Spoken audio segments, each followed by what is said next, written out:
welcome to another episode. I'm gonna be showing off this box set on this episode. Gonna do a deep dive here.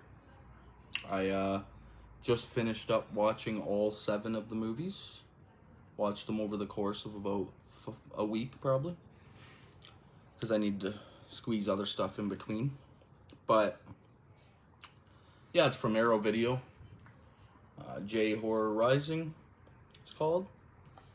It's a nice box, like beautiful art on the cover there. Creepy. Absolutely love that cover art. And I'm just going to start off by showing you all of the stuff that's included, and then I will go through and give you a quick ranking. So first up, it comes with this sweet ass poster, double-sided.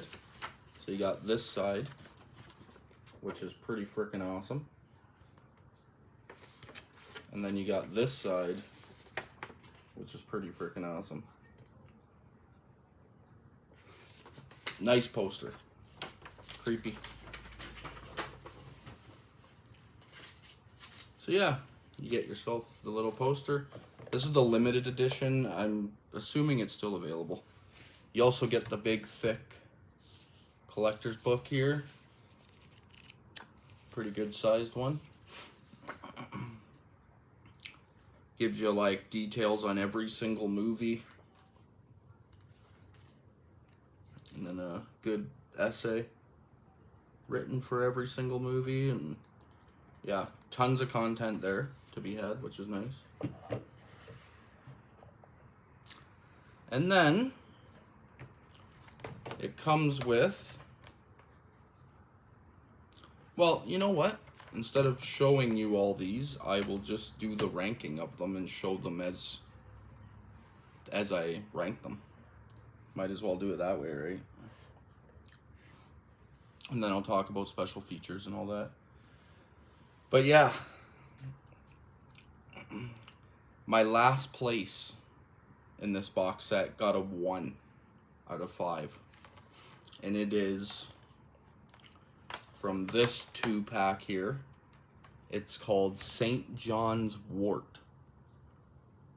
It comes in last place here with a 1 out of 5. Cool idea. Comes with a bunch of art cards.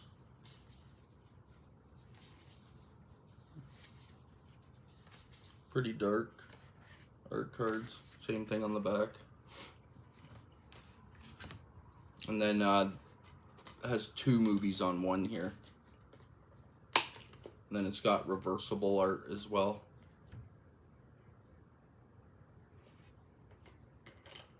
I just leave this one on because it's the, like, there's 2 movies in it. So if you put the reversible on, it's just giving you one of the movie covers, where this is kind of a blend of both, which I find pretty cool. But yeah, this St. John's Wort movie. As a matter of fact, both of them these are my bottom 2, both in this. Inugami is my 6th place. So I can put this away, actually. Just talk about these movies. So St. John's Wort in 7th place. This was, I don't even know how to describe this fucking thing. It almost plays like a video game. Like,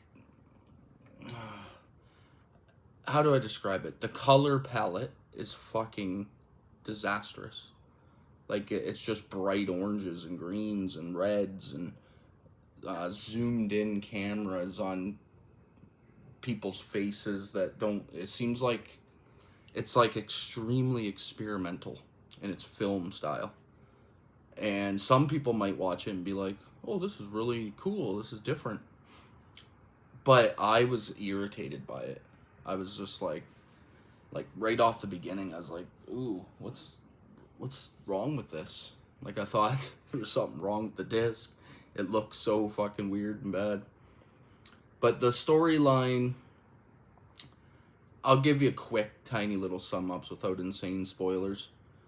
The storyline is that there's some people making a video game, and two of them travel to this mansion that's haunted, supposedly, and they're being filmed by their friends while walking through it, and they're trying to make it feel real, but it just doesn't land.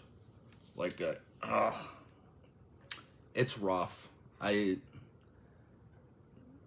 can't even, like, give you one really good scene in this movie. Like, there's not even one where I was, like, blown away or scared or jump scared or anything. It was just weird right from the get-go. In the final act, I'll tell you one thing that just irritated me more, but then at the same time it was like, okay, cool. In the final act, the movie actually ends, and then it cuts to their friends, and they're like, but that's not the way I wanted it to end. And so they rewind it about 15 minutes, and you have to watch a different ending. So it's an alternate ending put right in the movie as part of the movie. And it kind of threw me off. Like, the alternate ending was better. I liked it more. But it just threw me off because I didn't even understand what was happening at that point. Because now it's like, so none of it happened? Like, none of this is real? Like, I didn't even know.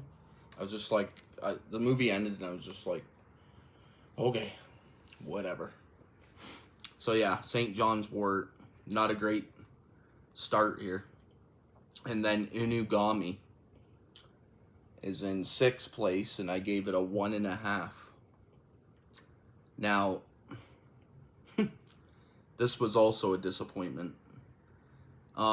This one isn't really horror. This one falls more in the line of like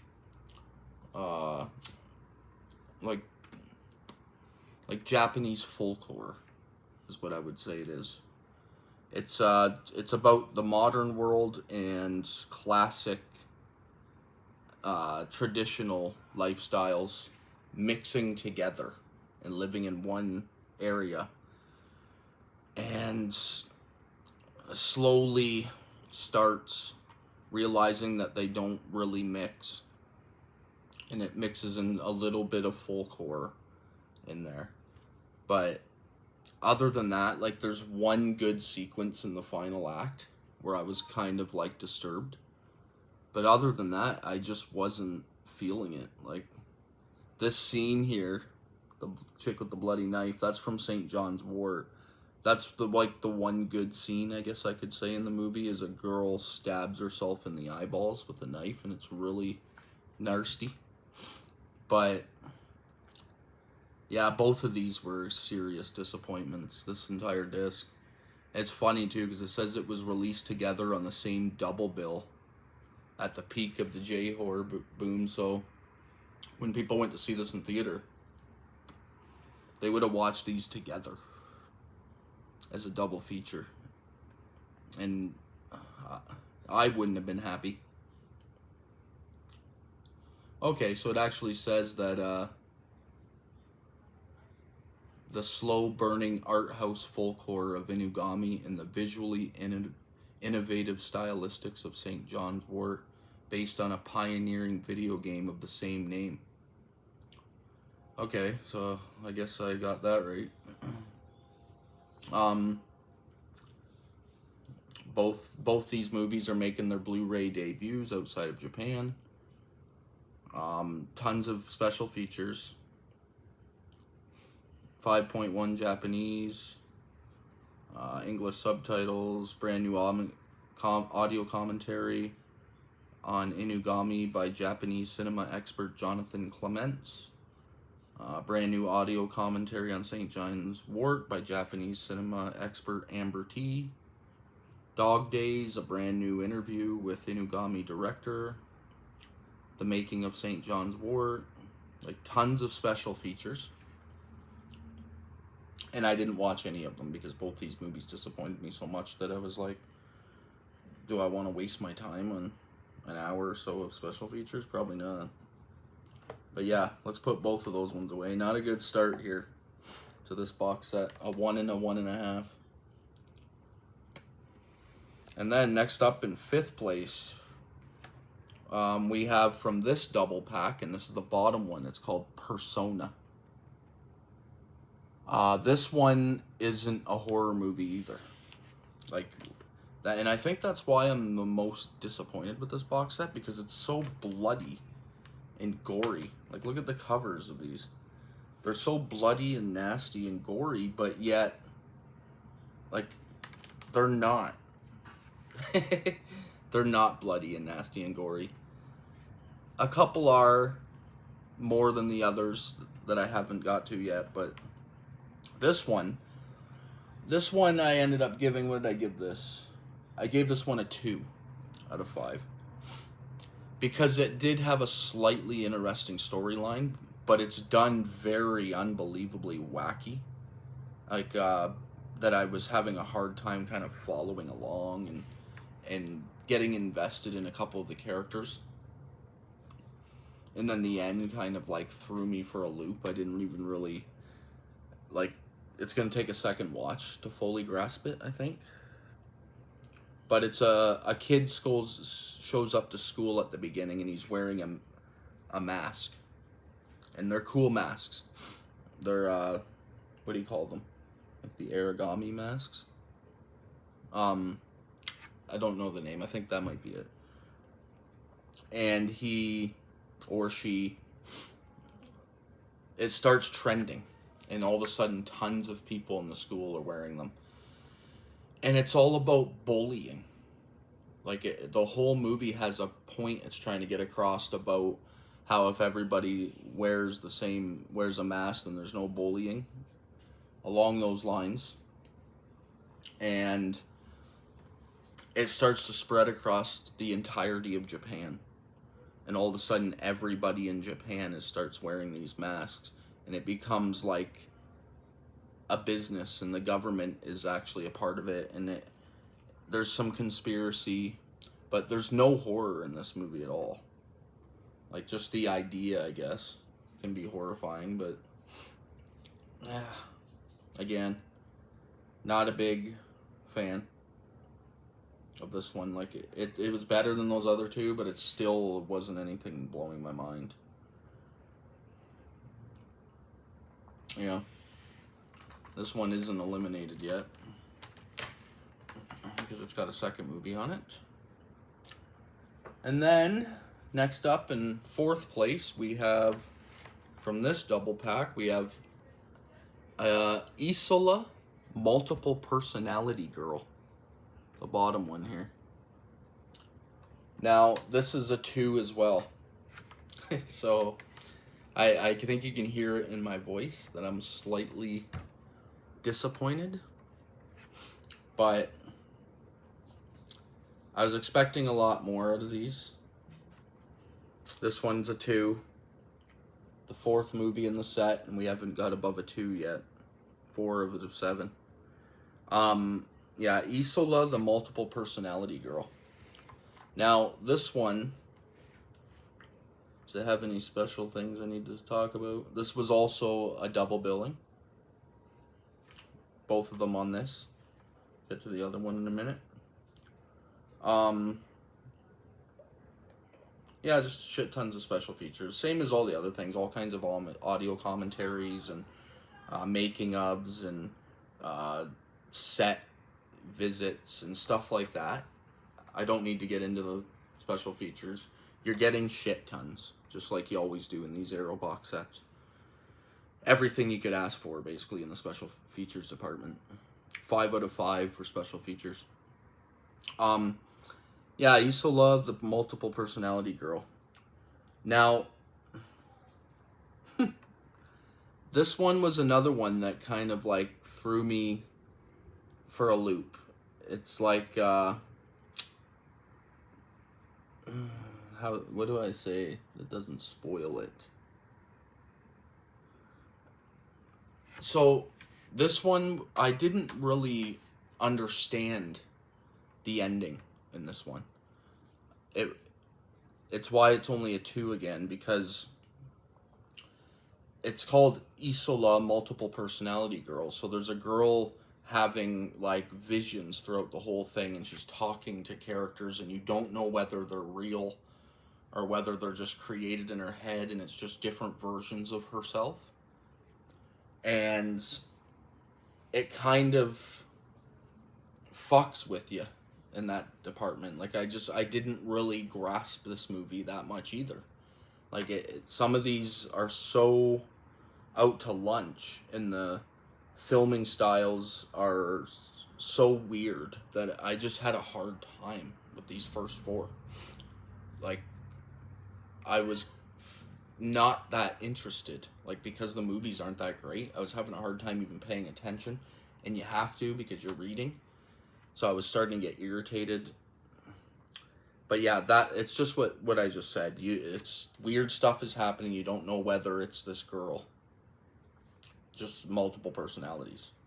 I'll just leave that one at that. Now, we get a little bit of a bump here, up to a 2.5 in third place. And that is Shikoku. It's called. The top one. Now, this one was a little more interesting in the storyline. Like, a girl returns to her town when she's an adult, and she runs into this boy, and they start talking about their childhood, and their one friend is just got murdered, and they're just reminiscing throughout the movie, and they're giving you backstory through these two characters. And basically she starts seeing her dead friend, and see, I'm struggling to describe these movies because they're kind of simplistic, and it's hard to not give away the ending. Like, if I say too much about the plot, you'll start to piece the ending together yourself. So I'm not going to. I'll just give you a little sum up here. I'll read you a little bit off the back. I will say this, that there's beautiful imagery in Shikoku. Like, really good mountainous, picturesque type scenery. Yeah, so her friend died by drowning when she was just 16. Yeah, and there's a reason why she drowned, and it slowly just pieces it together. And I didn't mind some of, like, the ending on this one. The ending on this one actually makes sense, and I felt slightly entertained. That's why I gave it a 2.5. It didn't do anything to blow me away. It was just a solid, mediocre storyline. So yeah, that's all I can say. I don't want to ruin too much. Got some more art cards. That's Shikoku.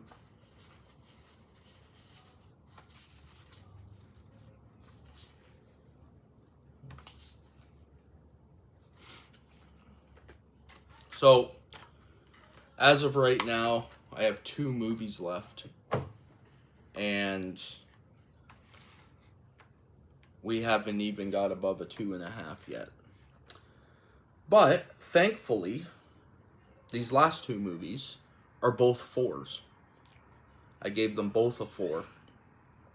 And the first one, in second place, is Noroi the Curse. I actually thought this one was really well done. It's found footage, done in documentary style. And there's a guy, and he's going around, and he, like, weird disappearances and murders have happened in an area, and he's going around with his cameras, and he's trying to figure it out and solve this mystery the whole time, and it's slowly piecing storyline together, and it's really interesting. Nothing terrifying happens except for in, like, the final act, which I thought was really good. Some pretty creepy shit there. But basically, it's a curse, just like it says. There's a curse. And he's slowly figuring it out and pieces of it together. There's a homeless guy in this that just keeps talking about the worms getting inside you, and it's actually kind of cool and creepy. But yeah, some really creepy, like, uncomfortable found footage stuff. And I'm not a huge fan of found footage movies. But once in a while, one will blow me away a bit. And this is close to that. It's a 4. It didn't, like, blow me away. But this one was a pleasant surprise. Now, this is also, like, the highlight. Never officially released internationally. Arrow Video's newly remastered high-definition presentation marks the first home media appearance outside of Japan of a film that has garnered a significant word-of-mouth international cult fandom over the decades, and is presented with a bounty of original supplementary material, deleted scenes, and brand new bonus features. So yeah, cool. There's some cool bonus features. I did watch some of them on this. There's like a sit-down with the director and a guy that studies curses, and they look into the real stuff behind it. It's pretty cool. That was neat. But yeah, that's all I'll say.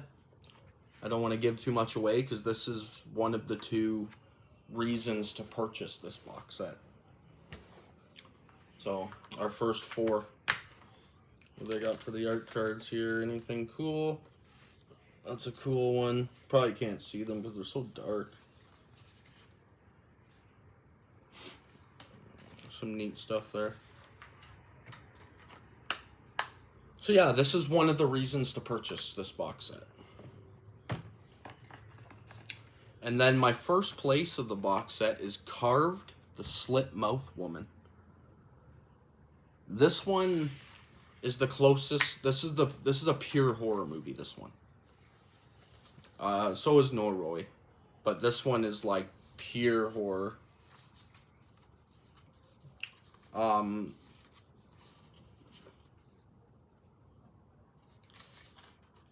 So this one starts out with a bunch of kids talking about, like, little kids, like under 10-year-olds, talking about